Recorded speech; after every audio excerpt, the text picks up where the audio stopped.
Hello and welcome to the Unthinkable Tech Podcast, the go to source for the pulse on technology shaping our future.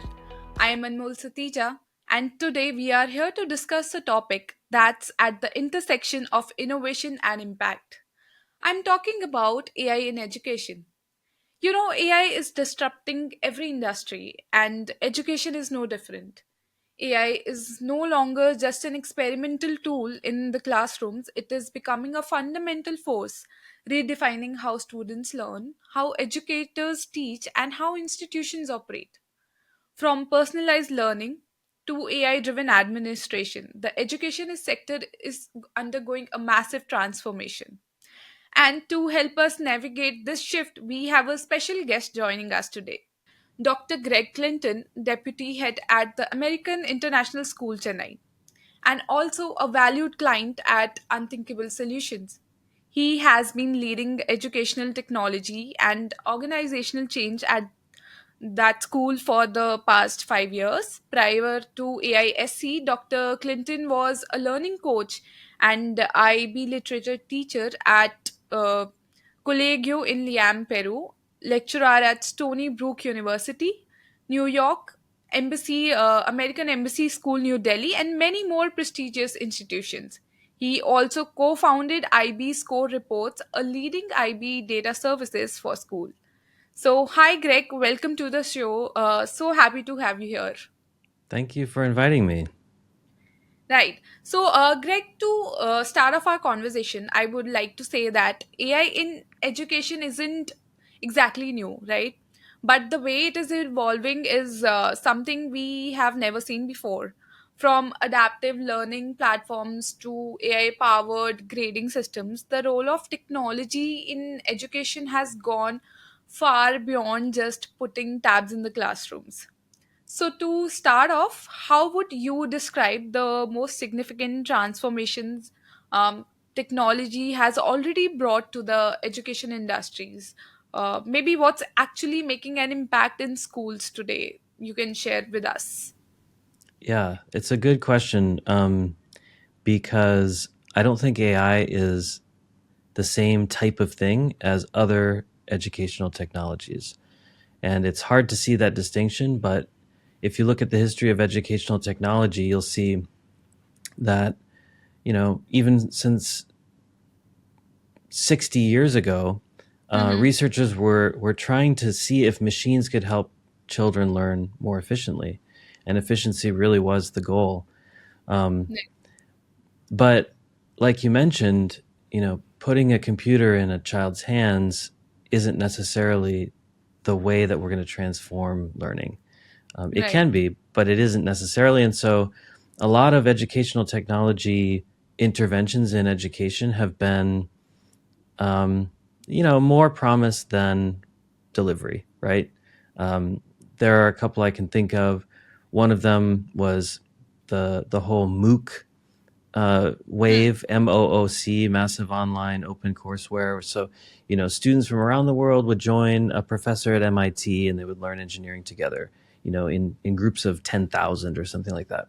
Mm-hmm. And that was supposed to disrupt the traditional higher education model. It didn't really.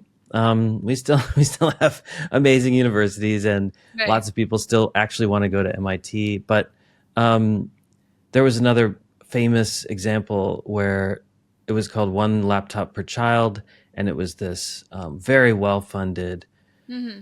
initiative where they were going to deliver these specially designed laptops to schools all over the world. And it really didn't have a great impact because it was all about implementation. I mean, the technology alone doesn't actually transform things. So that's the history of ed tech. Now, here we are in a moment where AI emerges, and a lot of people at the beginning were thinking, well, it's the same, isn't it? It's just like one laptop per child. It's just like the internet. It's not going to have a fundamental impact on what happens in a classroom. But I Right. think, based on what I've seen and what I'm experiencing, I think it does have that potential. I think it's fundamentally different than what we've seen before. So, uh, you know, in the sense that AI and the tools that are emerging now and the Mm-hmm. technologies that are developing are they're actually implementing themselves. It's like you know, ChatGPT, even in its basic form, you go onto ChatGPT, it Yeah. implements itself. It asks you how do you want me to behave. You can sort of you can customize the way that it asks for your input and customize the way that it produces an output. So even just that is Mhm. is pretty fundamentally different than what we've seen in the past. Right. So definitely different in terms of uh, what kind of technology now is being put into classrooms and into teacher Yeah. workloads. Right. Yes, important take, Greg. I would say that, of course, education has seen wave after wave of technological revolutions, like you just mentioned. And I think it's also a great reminder that real transformation isn't just about the tools we introduce, but how we rethink knowledge, learning, and even the purpose of education itself. So, as you mentioned, that AI is different from other technologies in a sense that it uh, doesn't just deliver information, it can analyze, adapt, and even predict learning patterns, right? And because of that, AI is often seen as a major disruptor in education. So, I am curious to know that do you see AI as a primary tool for enhancing and optimizing the traditional education model, or do you think it's a catalyst for completely reimagining how we educate? Um, I think at this point, it's hard to it's hard to deny that this is a catalyst for reimagining what we're doing. Hmm. As much as it is kind of terrifying, as an educator my whole life, most teachers are very experienced with the models that they've grown up with and that they've Yes.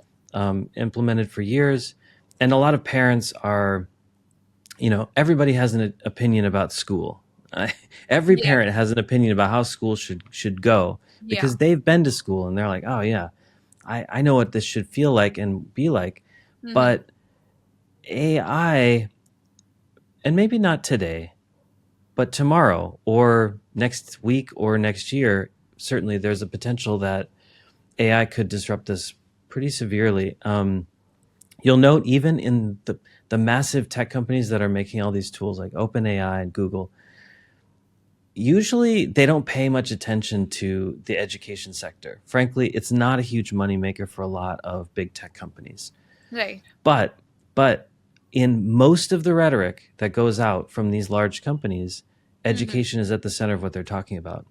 And it's Of important course. because, you know, even today, not every student on the planet has access to really high quality educational interactions.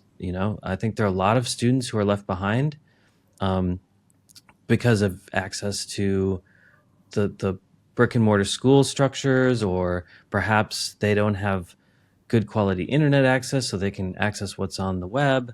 Right. Um, perhaps the state funded or the privately funded educational opportunities just aren't there. So when you think about scaling learning, Mm-hmm. and all you need is an internet connection, even a cell phone connection, that's an amazing sort of tantalizing outcome. And I think the human teacher also wants to say, wow, no one can replace me as a person. I'm very valuable. That's true too. And all of the functions of a teacher, where what you're doing is um, designing learning experiences, for example, or delivering content to a teacher or to a student, a Mm-hmm. lot of those functions are going to be ultimately commoditized and replaceable, basically because AI is going to become really, really good at it, or good enough, And then Right. the status of a teacher is going to change too. So we want teachers around because they're mentors, because they are Yeah. humans, because they have feelings and all of that. But the what it means to be in school, what it means to be a teacher, Mm-hmm. fundamentally is going to start shifting. Yeah. Actually, I have a couple of questions planned on this topic as well. So, before that, I would say that, of course, I think AI is coming out to be a true outlier with the potential of completely reshaping how technology, um, maybe how learning happens. And I would say that AI is finally giving progressive educators the tools to realize the ideas they have been honing for years. But now it's not just theoretical, but it is actionable today, right? So this brings me to something really exciting. I want to introduce personalized learning here. So this has been the holy grail of education for a long time now, and you must also agree to that. But AI is making it more than just an ideal. Instead of one size fits all approach, AI can adapt content, pace, and support based on students' unique needs, right? So, but at the same time, scaling personalization learning across entire institution, districts, or even countries comes with major challenges. To give you an example, to say equity, data privacy, teacher adoption, like you mentioned, and even more. So, from your perspective, what are the biggest opportunities AI driven personalized learning brings to education? And maybe we can also discuss a few hurdles that we need to overcome to implement these systems effectively at scale. Just from a learning perspective, there's new research coming out that shows Hmm. that implementing AI in classrooms without teacher guidance is actually harmful to a student's learning. So, if a Right. student doesn't have the framework for their own to take advantage of it for their own learning, Hmm. then they will likely lose opportunities for thinking. So, if I was talking to someone older, I think, maybe 50, and she said, "Oh yeah, if I had this in high school, I would have absolutely used it to write a paper for my class because it's so good Right. at it, and all I have to do is tell it to do it for me." So the temptations for students to use it as an opportunity to make their school lives less stressful, just get the job done, move on Hmm. with what seems more relevant to them. That's a real that's a real risk because, so many of the things in school that are challenging are hard to do, and that is where the learning actually is occurring. So Right. if you don't have teacher guidance and you don't have those frameworks in place, then students actually harm themselves. But if you do have those in place, Hmm. AI can boost what a student is able to do. It even boosts. I was just reading a study out of Harvard recently, where a physics professor did a really nice, well designed comparative analysis of two groups. One group that was learning, it was an intro physics class at Harvard. One was learning in an active classroom, so like a small group seminar. Hmm. The teacher's involved. There's collaboration in the room and discussion. It's not a sit and get where you just sit and listen to the professor. So it's a Right. really well designed active classroom. That was one group. The other group was they had some AI driven active learning things that they did on their own. The Hmm. AI driven group outperformed the classroom group, and they reported higher satisfaction and engagement with the course. So it was pretty interesting to note that, you know if you've got good learners who know how to learn and how to use AI to boost their learning, it can actually be a tangible benefit. But otherwise, you know we can't just let it loose. That's the idea.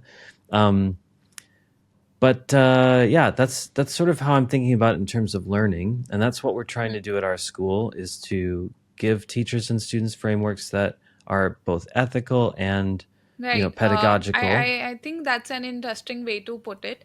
Yeah, So yeah, but I also completely agree that there's a flip side to it as well. If systems, if the school system rewards grades over growth, students will naturally find ways to optimize for the grade, right? Not the learning. And AI makes that optimization effortless too.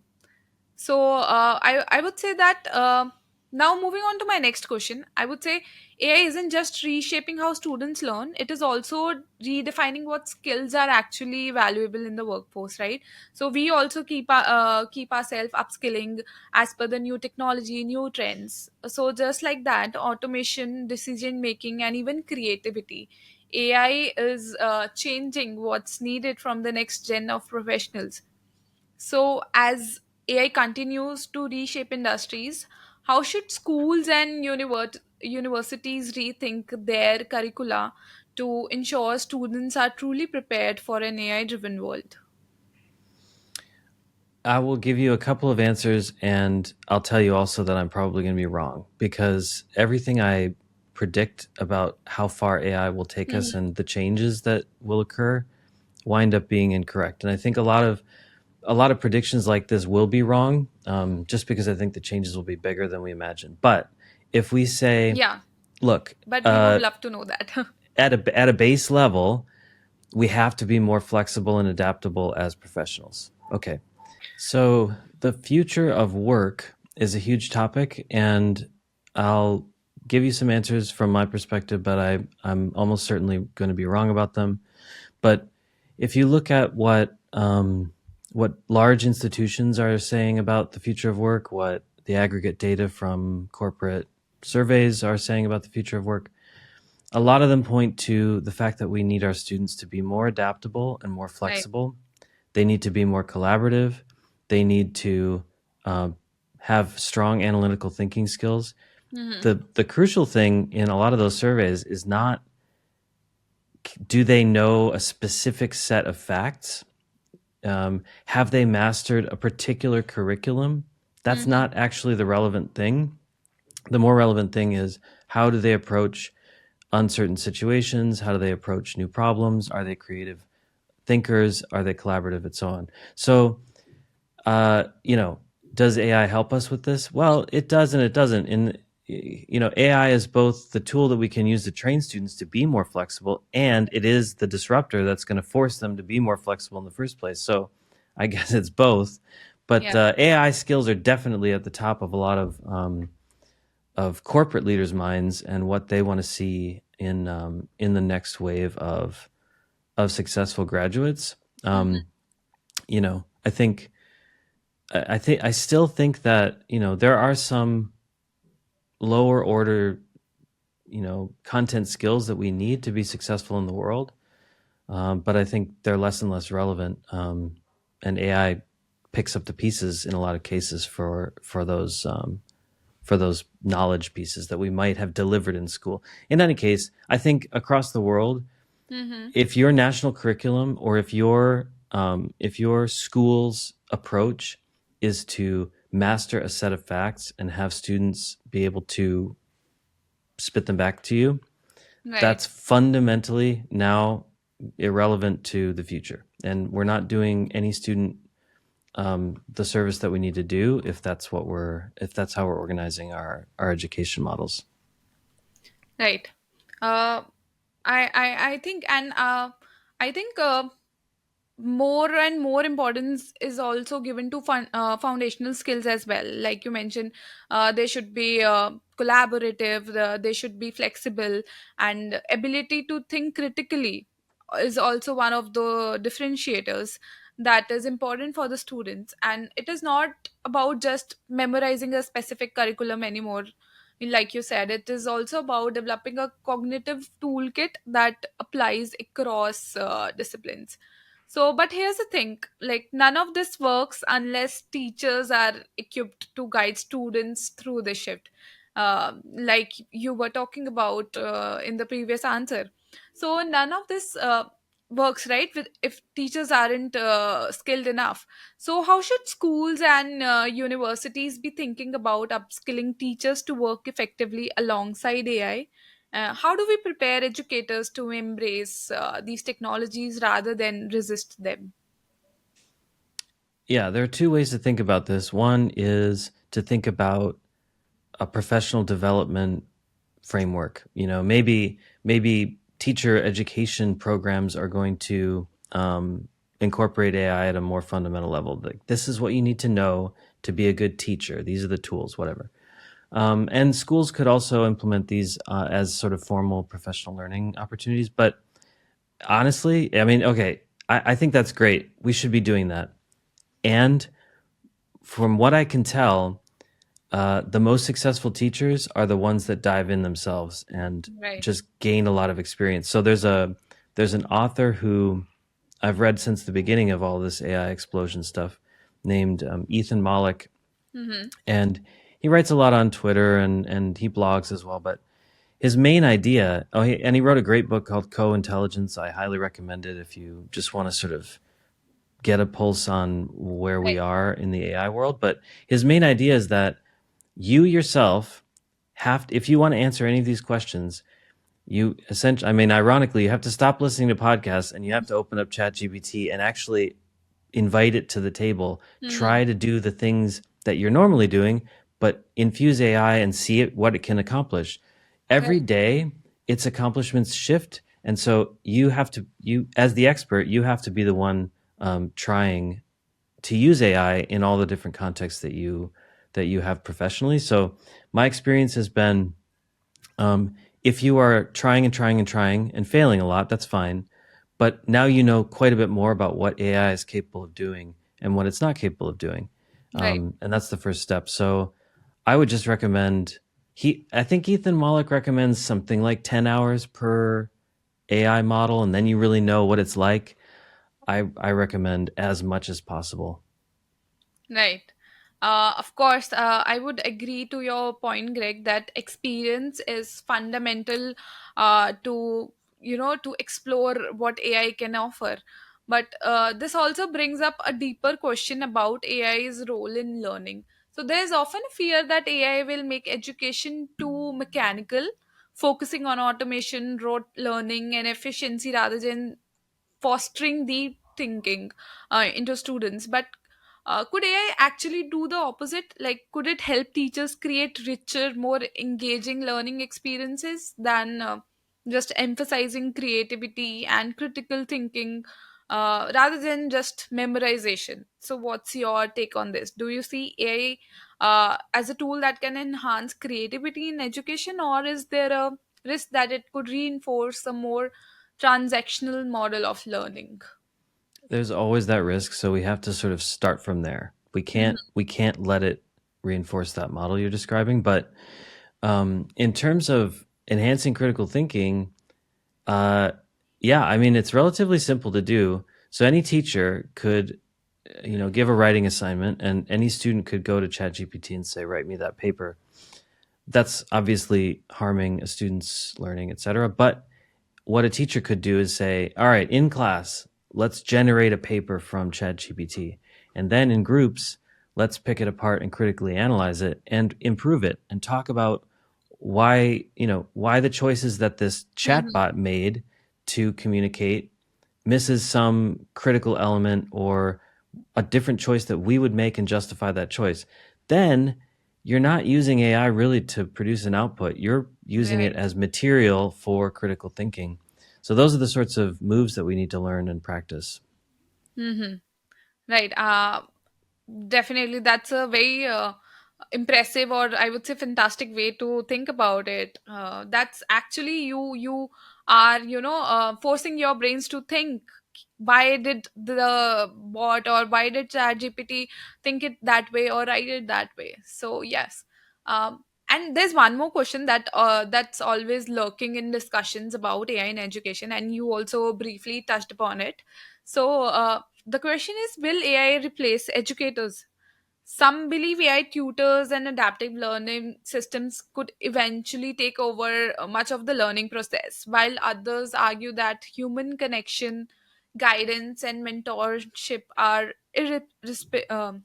they aren't replaceable. So, in your view, could technology ever fully replace educators in the classroom, or will there always be a fundamental role for human teachers? There will always be a fundamental role for human teachers, but the role itself will likely shift. I mean, right now we have a student teacher relationship that is, in a lot of cases, it's built on sort of this course model, right? I have a course, I'm delivering the course. It's your job to do the work that I assign you, and then at the end you get this kind of credit for having done the course. That Mhm. model is limiting, and it will definitely be undermined by really high quality AI learning. I see this, by the way, in my own children. Like, they go to school and it's great. It's super engaging. They love their teachers and their, classmates and everything. Mhm. And when free time comes around, they have their own projects. They have things they want to learn, and AI helps them. Yeah. in pretty significant ways. So you can just see that part expanding and the other part diminishing. But what is in that other part that won't ever go away? Well, what if students were, I'm just imagining this, I'm not saying Right. this is the case, but what if learning were self-directed and it were like 2 hours a day, and then the rest of the day was about human interactions where we would practice those essential skills like collaboration and creativity and things like that. So, or just being like athletes for half the day, whatever you want. I think it opens up all these possibilities for the role of a teacher as a mentor, even as a human. I mean, I don't know if you've had this experience, but have you ever run into your teacher in the grocery store and you're like, whoa, the Yeah, teacher definitely. Of course. exists outside of school? It's so strange because, like there's a possible avenue for teachers and students and families to be more communal, to Yeah. be more like mentors and less like deliverers of coursework. No, of course, you're right. So I would say that, Greg, you have given us so much to think about, and it's clear that AI isn't here to replace teachers. It's here to challenge us to redefine the role of education itself. So the future of learning isn't about choosing AI and human connection. It is about designing a system where both together in the best possible way. So, Greg, before we wrap up, I would love to hear about your experience working with Unthinkable Solutions as a technology partner. Given everything we have discussed today, AI's role in education, personalized learning, and future of schools, how has Unthinkable Solutions supported your vision in leveraging technology effectively? Something we didn't really even talk about is the fact that schools are organizations and they're complex human organizations and they require a lot of organizational capacity. And Right. so, just like businesses, schools have operational layers, and increasingly, schools are more like small software development teams, which is sort of where our school was when we found Unthinkable. And Unthinkable, given its scale and its expertise, was really crucial for us to use them as a design partner and an implementation partner, because we Mhm. have big ambitions for the next phase of what software can do for schools, just like I'm sure there are a lot of industries thinking through this. But I mean, even to the point where, well, so Unthinkable is helping us become a more operationally mature organization. That's just what they're helping us do, and it's a big strategic project for us. And I want to leave you too with this notion that software is becoming more and more important, to the point where even software development is going to become more individualized. So, a teacher in a classroom, I was just testing this morning, a teacher in a classroom will be able to say, you know what, I kind of want this tracker so that I can do this activity with a group, and I want it to kind of make groups for me and give me a timer and do all this other stuff. You can just tell Claude to make you that, and it will appear in front of you as individualized software. That's just the first step, right? So, Right. Unthinkable and AISC, we are, I think, on the same page that the future is bright, exciting, uncertain, and as organizations, we're going to need to be sort of forward thinking. So it's been great to work with Right. them. Thank you for your kind words, Greg. And it's always a pleasure for us to serve you in the best possible ways. And we definitely look forward to bring newer innovations in the education industry together. So, Greg, thank you again for your time and insights. And it was a pleasure to have you. Thanks so much for having me. This is fun. Yes. And to our listeners, thank you for joining us for this episode of the Unthinkable Tech Podcast. If you liked what you heard, make sure to subscribe, leave a review, and share it with your network. We'll be back soon with more conversations that challenge the way we think about technology and the future. Until then, stay bold, stay curious, and keep pushing the boundaries of what's possible.